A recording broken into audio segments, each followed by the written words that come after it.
An easy way to kill wasps around your home or business is by using a bait station. This is a great method to use if the nest can't be located for a direct drench treatment.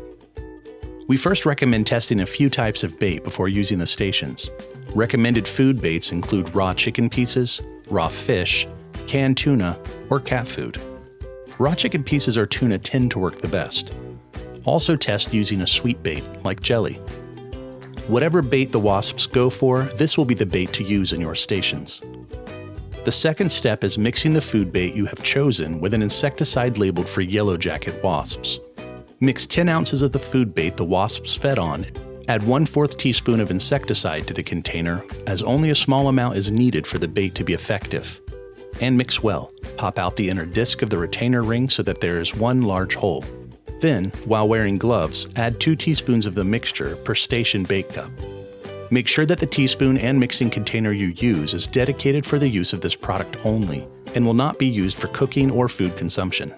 Alternatively, you can use a disposable spoon to measure and mix. Repeat the process for each station and either dispose of the mixing instrument or reserve it just for the use of this product. Drop the cup into the base of the station. Push the retainer ring down into the base, pointing down like a funnel, aligning the clips on the retainer ring with the holes in the sides of the base. Attach the wire by looping through opposite square holes in the base. Lock on the cover of the station by inserting the feet into the wider part of the 2 adjacent slots, and press the legs slightly inward while pushing down on the cover. The third step is to hang the stations outside your home 5 to 6 feet off the ground. Keep the stations out of reach of children and pets, but in areas where the wasps can access them.